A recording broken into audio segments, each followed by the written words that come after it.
আমরা অনেকেই ভেবে থাকি যে আমাদের হাড় শক্ত এবং মজবুত রয়েছে মানে হচ্ছে আমাদের সুস্থতা নিশ্চিত।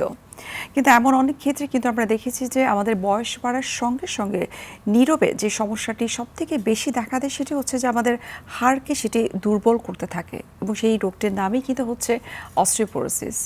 আজ আমরা অস্টিওপোরোসিস কি সে সম্পর্কে বিস্তারিত জানার চেষ্টা করব এবং কিভাবে আসলে এই অস্টিওপোরোসিসকে প্রিভেন্ট করা যেতে পারে সেই সম্পর্কে আজ আমাদের সঙ্গে রয়েছেন একজন বিশেষজ্ঞ।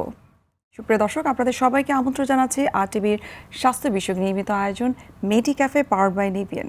আমি নুসরাত দিবা আজ আপনাদের সঙ্গে রয়েছে।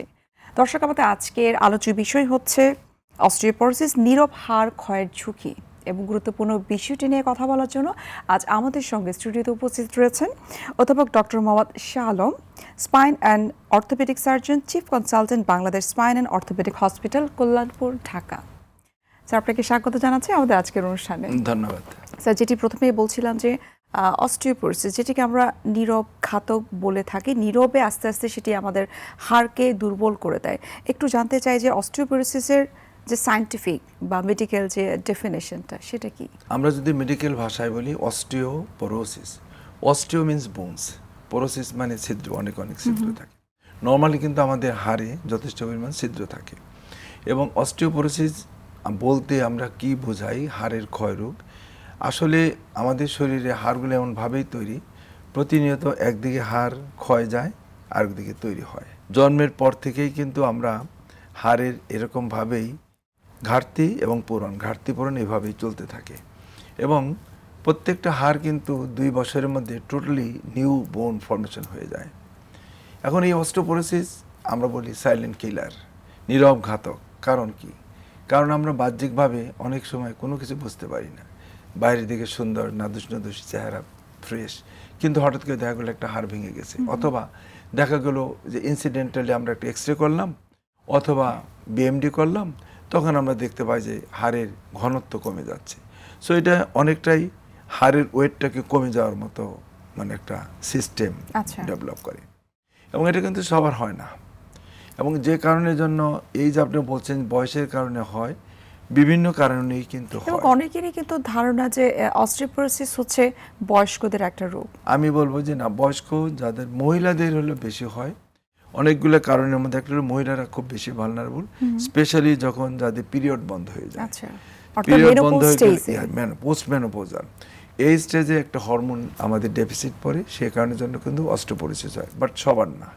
কেননা যে অনলি 1/3, 30-33% মহিলাদের যাদের মেনোপজ বন্ধ তাদের অস্টিওপোরোসিস হয়, বাকিগুলো কিন্তু হয় না। কারণ কি? যদি আগে থেকেই তারা ফিজিক্যাল ফিটনেস, ডায়েট, দেন আদার অ্যাক্টিভিটিস যেটা প্রিভেন্ট করার জন্য যেটা আছে, এগুলো যদি ফলো করে তাদের কিন্তু অস্টিওপোরোসিস হবে না। বাট আমাদের অনেকের ধারণা মেনোপজ হলেই অস্টিওপোরোসিস হবে, তা না, কিন্তু অন্যান্য আছে। আবার ছেলেদেরও কিন্তু হয়। এখন যদি আপনি ওয়ার্ল্ড ওয়াইড আপনি চিন্তা করেন, দেখা যায় অ্যাজ পার WHO স্ট্যাটিস্টিক্স অনুযায়ী প্রতি 3 জন মহিলার একজন অস্টিওপোরোসিস, প্রতি 5 জন ছেলে মানুষের একজন বাংলাদেশের রেশিও সারা ওয়ার্ল্ড ওয়াইড। এবং এটা কিন্তু ইনিশিয়ালি ধরেন আজ থেকে 5 বছর আগে, 7 বছর আগে এটা ছিল প্রতি 5 জন মহিলার একজন, বাট এটা কিন্তু has increase, so it's dangerous. প্রতি 3 জন মহিলার একজন। ছেলেদের তখন স্ট্যাটিস্টিক্স ছিল না বললেই চলে, এখন ছেলেদের প্রতি 5 জন ছেলেদের একজন হলো osteoporosis. So we are vulnerable. এখন দেখা যাচ্ছে কারণ কি? 1 নম্বর হলো মেয়েদের তো একটা কারণ আছে, আদার দেন যে ছেলেদের কারণ কি? ছেলেদেরও কিন্তু বয়সের কারণে এন্ড্রোজেন নামে একটা হরমোন ইমব্যালেন্সড হয়, তাদের হবে। কিন্তু আদার দেন দিস ইয়াংদেরও দেখা যায় যে এই অস্টিওপোরোসিস হয়। তাহলে কারণটা কি? কারণ হলো যে আমাদের ফিজিক্যাল অ্যাক্টিভিটি, আমাদের লাইফস্টাইল অনেক মডিফাইড। আমরা একদম ওয়েস্টার্ন স্টাইলে আমরা চলাফেরা করি, যে কারণের জন্য বাচ্চারা, যদি আপনি ধরেন বাচ্চারা খেলাধুলার, বিশেষ করে শহরের মানুষের কিন্তু অস্টিওপোরোসিস কম, বেশি, গ্রামের মানুষের কম। কারণ গ্রামের মানুষ রেগুলার হাঁটাহাঁটি, সানলাইট পাচ্ছে, ফ্রেশ খাবার খাচ্ছে, গরুর দুধ খায় তারা রেগুলার, ছোট মাছ খায়, অর্থাৎ অর্গানিক একটা লাইফ লিড করছে, যে কারণের জন্য একটা হয়। আর আমাদের যদি আপনি অ্যাডাল্ট চিন্তা করেন, একটা তো মহিলাদের আছে কিছু মেডিকেশন আছে, কিছু ড্রাগ আছে, যেমন যারা লং টার্ম যেমন গ্যাস্ট্রিকের জন্য ওষুধ খাচ্ছে, লং টার্ম, ইভেন ক্যালসিয়াম খেলেই যে তার ভিটামিন খেলে যে তার অস্টিওপোরোসিস হবে না তা না। কারো যদি ক্যান্সার থাকে, কারো যদি ডায়াবেটিস থাকে, তার কিছু পার্টিকুলার ড্রাগস আছে, এগুলো খেলে কিন্তু তাদের অস্টিওপোরোসিস বাড়ে। যেহেতু আপনি ক্যালসিয়াম এবং ভিটামিন ডি এর কথা বলেছেন, এই জায়গাটা আমার কাছে মনে হয় আমাদের সবারই আসলে সচেতন হওয়া উচিত। যখন আমাদের হাড়ে কিছুটা আমরা ব্যথা অনুভব করি, তখন আমরা মনে করি হয় ক্যালসিয়াম ডেফিসিয়েন্সি হয়েছে অথবা ভিটামিন ডি ডেফিসিয়েন্সি। তখন কিন্তু আমরা ডাক্তারের পরামর্শ ছাড়া এই ধরনের সাপ্লিমেন্ট নেওয়া শুরু করি। কিন্তু আপনি কিন্তু স্যার খুব চমৎকার করে বললেন যে অস্টিওপোরোসিসকে প্রিভেন্ট করার জন্য শুধুমাত্র calcium and vitamin D sufficient না। এটা একটু যদি আমাদেরকে আপনি যদি টনে টনে ক্যালসিয়াম এবং ভিটামিন খান, তাতে আপনার অস্টিওপোরোসিস হবে না, no, there is no guarantee. So আপনার ভিটামিন ডি এবং ক্যালসিয়াম ডেফিনেটলি আমাদের শরীরে প্রয়োজন, এটা একটা সমন্বয় থাকতে হবে। আমি যদি সানলাইটে না যাই, আমি যদি ফিজিক্যাল অ্যাক্টিভিটি আমি না করি, স্পেশালি সানলাইট না হলে আপনার ভিটামিন ডি মেটাবলিজম হবে না। আর ভিটামিন ডি যদি মেটাবলিজম শরীরে না হয়, আপনি যতই ক্যালসিয়াম খান, আপনি ক্যালসিয়াম শরীরে আসবে না। সুতরাং এটা একটা সমন্বয়। আপনাকে রেগুলার না হলেও সপ্তাহে দেন 3 থেকে 5 দিন অন্তত আধা ঘন্টার মতো আপনার সানলাইট আপনার দরকার। আমরা যারা ধরেন মানে ঘরে বসে থাকি, বিশেষ করে মহিলারা বাইরে যায় না, কাজ করে না বা সানলাইটে যায় না, ফিজিক্যাল অ্যাক্টিভিটি কম, ছেলে হোক মেয়ে হোক, তাদের কিন্তু অস্টিওপোরোসিস চান্স বেশি। কর্পোরেট লাইফ লিডও যারা করছে তাদের ক্ষেত্রে দেখা গেছে সকালে অফিসে ঢুকছে, সেই সন্ধ্যায় বের হচ্ছে, থাকলো এবং তার শুধু অফিসে বসাই কাজ, তার ফিজিক্যাল অ্যাক্টিভিটি, তার কিন্তু চান্স অনেক বেশি অস্টিওপোরোসিসের। এবং আদার দেন দিস, যেমন খাবার দাবার স্টাইল, আমরা যারা শুধুমাত্র ধরেন জাঙ্ক ফুড বেশি পছন্দ করি, বাচ্চাদের সহ, বাচ্চারা তো ধরেন এখন মাছ খেতেই চায় না, তারা খাবে শুধু হলো ধরেন আপনার হলো ফাস্টফুডের মধ্যে ওই চিকেন, হ্যাঁ চিকেন, দেন হলো বিফ, মাটন, এগুলো খাবে। আমরাও যারা শুধু বিফ মাটন খাবো, আমরা তো বাচ্চাদের কথা বলছি, কিন্তু বড়দের মধ্যে কিন্তু একই বিষয় রয়েছে, যাদের প্রোটিন রিকোয়ারমেন্ট কিন্তু অনুযায়ী সেই অনুযায়ী তারা খাচ্ছে না খুব একটা। এর সাথে দুইটা জিনিস আপনাকে অ্যাড করতেই হবে, যেটা আমি সবসময় বলে থাকি, যে আমাদের লাইফস্টাইলের মধ্যে যারা ধূমপান করেন, মদ্যপান করেন, ইজ ভেরি ডেঞ্জারাস। এবং স্মোকিং কিন্তু প্রচুর পরিমাণের আপনার হলো এই অস্টিওপোরোসিসের জন্য রেসপন্সিবল। আমাদের দেশে ধরেন মদ হয়তো একটা বিশেষ গ্রুপ খায়, কিন্তু ডেভেলপ কান্ট্রিতে তো ধরেন এটা একদম নর্মাল। সেই কারণের জন্য কিন্তু ওরা জানে যে তাদের অস্টিওপোরোসিস হবে, যে কারণের জন্য তাদের কিন্তু টোটাল হেলথ সেক্টরে prevention is better then cure, এটা মনে করে কিন্তু হিউজ তাদের হলো বাজেট।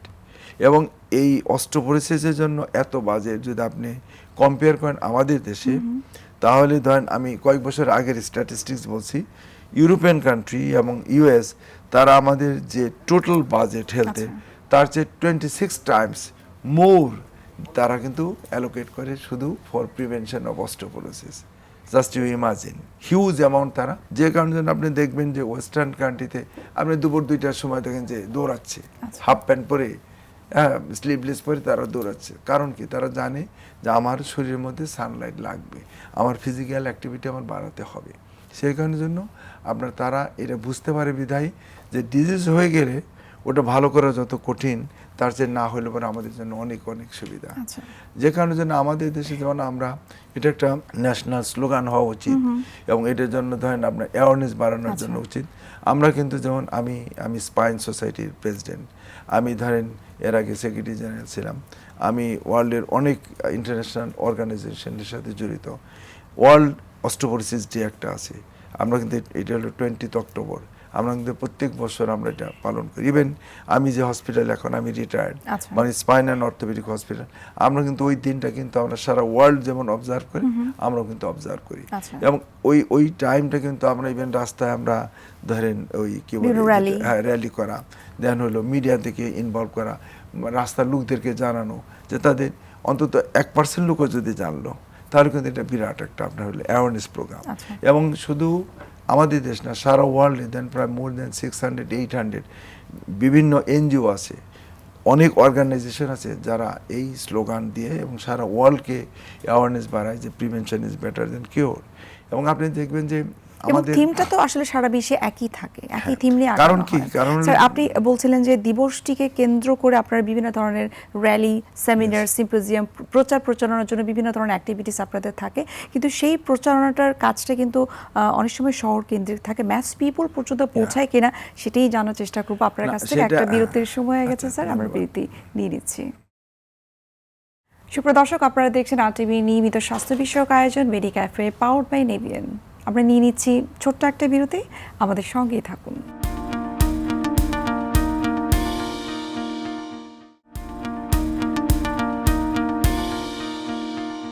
ফিরে আসলাম বিরতি থেকে। আপনাদেরকে আরও একবার স্বাগত জানাচ্ছি আরটিভি স্বাস্থ্য বিষয়ক নিয়মিত আয়োজন মেডি ক্যাফে, পাওয়ার বাই ডেভিয়ান। স্যার, ভিতর আগে যেমনটি আপনার কাছে জানতে চাচ্ছিলাম যে এই ধরনের অ্যাওয়ারনেস যে প্রোগ্রামগুলো বা কর্মসূচি যেগুলো রয়েছে, প্রত্যন্ত অঞ্চলের মানুষজন কিন্তু কিছুটা হলেও মিস করে থাকে, কিন্তু হয়তোবা সোশ্যাল মিডিয়ার মাধ্যমে কিছু মেসেজ পায়, কিন্তু ইন পার্সন যে তাদেরকে সচেতন করা, সেটি হয়তোবা এই সার্ভিসটুকু তারা হয়তো পায় না। হ্যাঁ, আপনি ঠিকই বলছেন। এখন পর্যন্ত আমরা ঠিক যেটা একদম দাঁড়গোড়ায় যে গ্রাম অঞ্চল পর্যন্ত যাওয়ার এখন আমাদের সুযোগ হচ্ছে না। এখন পর্যন্ত শহর প্লাস হচ্ছে মেডিকেল কলেজ এগুলো পর্যন্ত আমাদের হয়, এবং থানা লেভেলেও এটা হচ্ছে। কিন্তু একদম গ্রাম যদি আপনার ইউনিয়ন লেভেলে এখন পর্যন্ত এটা আমাদের পক্ষে যাওয়া সম্ভব না। বাট এই জন্য আমি বলছি এটা গভর্নমেন্টের পক্ষে থেকে এটা হওয়া উচিত। কারণ হলো যে আমাদের কিন্তু এই যদি আমরা হসপিটালে, প্রাইভেট হসপিটাল, সরকারি হসপিটাল আমরা দেখি প্রচুর ভাঙা পাচ্ছে, যে অল্প একটু আঘাতেই ভেঙে যাচ্ছে, যে কারণে এটা একটা গভর্নমেন্টের জন্য বা প্রাইভেট হসপিটালগুলোর জন্য একটা বিরাট বার্ডেন। এবং একটা ধরেন যদি পরিবার সামাজিকভাবে এটা আমাদের একটা দায়বদ্ধতার মধ্যে পড়ে যায় যে আমরা যদি এটাকে প্রিভেন্ট করতে পারি, যে কারণে জন্য ধরেন আমরা বলি যে আমরা বুঝবো কেমনি। আমি প্রথমে বলছি যে খুব ফ্রেশ ছেলে হোক মেয়ে হোক, ইয়াং ছেলে, যেমন এখনকার ছেলেরা যদি মনে করেন মেয়েরা ঘরের মধ্যে বসে তারা কম্পিউটার গেম খেলতেছে, তাদের ফিজিক্যাল অ্যাক্টিভিটি নাই, বসে বসে ধরেন আপনার ফাস্টফুড খাচ্ছে।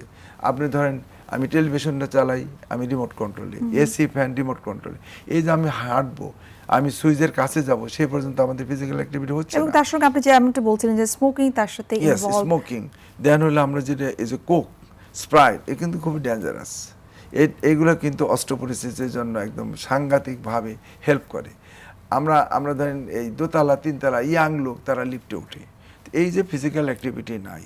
সুতরাং আমাদের যেটা দরকার হলো যে ফিজিক্যাল অ্যাক্টিভিটি বাড়ানো, বিশেষ করে যেমন আমরা মহিলাদের বলি যে আমরা প্রথমে বলছি যে তাদের চান্স বেশি, ছেলেদেরও ঠিক তাই। তা আপনি যদি আপনার এই বোনসগুলোকে বিল্ড আপ করতে চান, মহিলাদের ধরেন উইদিন 25 ইয়ার্স তার মধ্যে কিন্তু তাদের হিউজ এক্সারসাইজ করা দরকার। এবং ধরেন 45 মিনিটস টু 1 ঘন্টা তাদের হিউজ এক্সারসাইজ। আপনি এক্সারসাইজের কথা বলছেন, এটা কি মাসেল স্ট্রেংথের জন্য? মাসেল স্ট্রেংথ, স্ট্রেসফুল, আপনি যদি বোনসগুলোর মধ্যে আপনি যেমন আমরা জগিং করি, নানা রকমের আপনার এক্সারসাইজগুলো আছে, মাসেল বিল্ড আপ করা, দেন ওয়েট লিফট করা, এগুলো কিন্তু আপনার খুব হেল্পফুল। এবং এগুলো আপনার করতে হবে মহিলাদের ক্ষেত্রে বিফোর 25 to 30 ইয়ার্স, ছেলেদের একটু বেশি আপ টু 35 ইয়ার্স। আপনি এর মধ্যে যদি এই বোনস স্টোরেজ আপনি না বাড়ান, আপনি এটা পারবেন না। কারণ কি, যে আপনার যতটুকু বোনস, আমি প্রথমেই বলছি, 1 সপ্তাহে যতটুকু ড্যামেজ করবে ওইটাকে রিপেয়ার হইতে 3 থেকে 4 সপ্তাহ সময় লাগে। So this is normal physiology. যে কারণের জন্য আমরা কিন্তু সবসময় একটা নেগেটিভ ব্যালেন্সের মধ্যে আছি। এই নেগেটিভ ব্যালেন্সটাকে ব্যালেন্স করার জন্য রেগুলার এক্সারসাইজ এবং আপনার হলো এই লাইফস্টাইল মডিফিকেশন, খাবার দাবার, এগুলো আপনার এবং যেগুলোকে আপনার অ্যাভয়েড করতে হবে। তা নইলে আপনি অবশ্যই আপনার হলো আপনার অস্টিওপোরোসিস হবে। আমরা বুঝতে পারি না, আমরা কখন বুঝি, ধরেন যারা একটা বয়সের পরে 50 ইয়ার্স 45 ইয়ার্স মহিলারা আসলে বেক টার্ম, এখানে ব্যথা, স্কিনে ব্যথা, জয়েন্টে ব্যথা, মাসেলে ব্যথা, এবং নির্দিষ্ট না, একবার এক এক জায়গায় যদি এরকম ব্যথার কথা বলে আপনি ধরে নেবেন যে তার অস্টিওপোরোসিস বা অস্টিওপেনিয়া। আরেকটা আছে যে মানে প্রচুর পরিমাণ হালকা একটা আঘাতে এটা ভেঙে গেল, হঠাৎ করে হুজুর খেলো, দেখা গেলো কয়েকটা জায়গায় খুব ভালনারেবল, যেমন রিস্ট, অ্যারাউন্ড রিস্ট জয়েন্ট, আমরা কলিজ ফ্র্যাকচার বলি, শোল্ডার জয়েন্টের এখানে ভাঙা। আরেকটা হলো যে আমরা মেরুদণ্ড, ডিসপ্লেস হয়ে যায়, অ্যারাউন্ড হিপ, খুব বাজে অবস্থা হলে অ্যারাউন্ড হিপ জয়েন্ট। এবং হিপ জয়েন্টের ফ্র্যাকচার আপনার ধরেন একবার যদি হয়, এর কিন্তু ধরেন যতই ভালো চিকিৎসা দেই 30 to 40%। এবং মহিলারাই কিন্তু এই কমপ্লেন্টটি সবথেকে বেশি করে থাকে, যেহেতু হাউসহোল্ড কাজ তাদেরকে করতে হয়, নিচু হয়ে কাজ করছে। এবং অনেকেই কিন্তু দেখেছি যে বলছে যে আমি হয়তো নিচে কোনো একটা জিনিস উঠাতে গেলাম, যখন দাঁড়ালাম তখন মনে হলো যে আমার শোল্ডার ডিসপ্লেস হয়ে গেছে। এটির পেছনে কি অস্টিওপোরোসিস দায়ী? আমাদের যেটা সবচেয়ে বেশি আসে, যেমন একটা বয়সের পরে ছেলে হোক মেয়ে এসে বলবে যে স্যার আমার মনে হচ্ছে যে আমি সামনে দিয়ে কুঁজো হয়ে যাচ্ছি, নাম্বার 1। নাম্বার 2 বলে যে আমি মনে হয় খাটো হয়ে যাচ্ছি, বিকজ এই মেরুদণ্ডের যেটা হলো আমরা কশেরুকা বলি ভার্টিব্রা, এটা হাইটগুলো কমতে থাকে এবং সামনের দিকে আমরা সবসময় আমাদের কিন্তু টেন্ডেন্সি, ধরেন একটা শব্দ হলে আমি কিন্তু এরকম করি, মানে ফরওয়ার্ড বেন্ডিং। এই ফ্লেকশনের জন্য হাড়গুলা বসে যায় সামনের দিকে, ওয়েস্ট কম্প্রেশন বলি, ভার্টিব্রাল কলাপস। এই কলাপসের জন্য আমরা মনে আস্তে আস্তে কুজো হয়ে যাই। এমনিও একটা বয়সের পরে আমরা কুজো হই, যেটা হলো আপনার ডিজেনারেটিভ, আর একটা হলো অস্টিওপোরোসিস, আর একটা হলো হাইট কমে যায়। আরেকটা দেখবেন যে আমি স্যার হঠাৎ করে একটা হুজুট খেলাম, মনে হয় আমার কোমর একটু ব্যথা পেলাম, আপনি যেটা বলতেছিলেন, যদি আপনি এক্সরে করেন দেখা যায় তার হাড়, কয়েকটা হাড় হয়তো চেপে গেছে, কারণ তার শরীরের মধ্যে অস্টিওপোরোসিস। এবং অস্টিওপোরোসিস ধরেন একটা মানে নির্দিষ্ট পরিমাণ ড্যামেজ হলে এক্সরেতে বোঝা যাবে। অস্টিওপেনিয়া একটা আছে, যে ড্যামেজ হয়ে যাচ্ছে, যদি আপনি ধরেন মোর দ্যান 25 বা 30% যদি লস না হয়, মানে বোন লস, এক্সরেতে কিন্তু আপনি বুঝবেন না। সেই জন্য যেটা আপনি বলছেন যে প্রিভেনশন, আমরা কিন্তু ইদানিং সন্দেহ লাগলেই বোন মিনারেল ডেন্সিওমেট্রি, বিএমডি, খুব চিপ, 2500-3000 এই টাকার মধ্যে কিন্তু আমরা করতে পারি। এবং এটা একটা স্ক্রিনিং সিস্টেম হওয়া উচিত, যে একটা সার্টেন বয়সের পরে প্রিভেনশনের জন্য। এবং এটা ধরেন গ্রামে গঞ্জ পর্যন্ত, ধরেন ডিস্ট্রিক্ট লেভেল না হয় থানা লেভেল পর্যন্ত কিন্তু আমার মনে খুব চমৎকার বলেছে, কারণ আমরা ডায়াবেটিক স্ক্রিনিং এর কথা আমরা বলে থাকি, ব্রেস্ট ক্যান্সার প্রিভেনশনের জন্য স্ক্রিনিং এর কথা বলে থাকি, কিন্তু অস্টিওপোরোসিস প্রিভেন্ট করার জন্য চমৎকার করেছেন আপনি, বললেন যেটার জন্য স্ক্রিনিংটা ইজ ভেরি ইম্পর্টেন্ট। কারণ আমরা এই জন্য বুঝি এটা সাইলেন্ট কিলার, আমরা কিন্তু বুঝতে পারি না। আমরা কখন বুঝি? যখন হাড় ভেঙে গেছে। আমরা কখন বুঝি? যখন অনেক বেশি অ্যাডভান্স, আমি খাটো হয়ে যাচ্ছি, আমি কুজো হয়ে যাচ্ছি, তখন আমরা বুঝি। কিন্তু এই যাবার আগেই কিন্তু আমরা এটা প্রিভেন্ট করার অনেক সুযোগ আছে। So it's a preventable disease rather than curable. Sir, ছোট্ট করে আপনার কাছে জানবো, অস্টিওপোরোসিস যাদের হচ্ছে তাদের জন্য ফিজিওথেরাপি কতটা কাজ করতে পারে? ভালো, অনেক হেল্পফুল। ফিজিক্যাল অ্যাক্টিভিটি, মানে movement is life, life is a movement, এটাকে আপনার কনসেপ্টে নিতে হবে। এবং রেগুলার এক্সারসাইজ করা, ধূমপান আপনার অ্যাভয়েড করা, মদ্যপান যারা অ্যাভয়েড করবে, রেগুলার দুধ আপনাকে খেতে হবে। আমরা কিন্তু দুধ খাই না, প্রত্যেক মানুষের মানে বাচ্চাদেরকে ফোর্স করছি, বাট অ্যাডাল্ট বাচ্চারা তো খেতেই চান, অ্যাডাল্ট আমরা খাই না। এবং প্রত্যেকদিন 1 গ্লাস করে দুধ আমাদের খাওয়া উচিত। এবং সপ্তাহে অন্তত 4 থেকে 5 দিন সানলাইট, মিনিমাম আপনার 30 মিনিটস আপনার সানলাইট এক্সপোজ আপনার থাকা উচিত, রেগুলার। এবং সবজি খাওয়া, ফ্রুটস।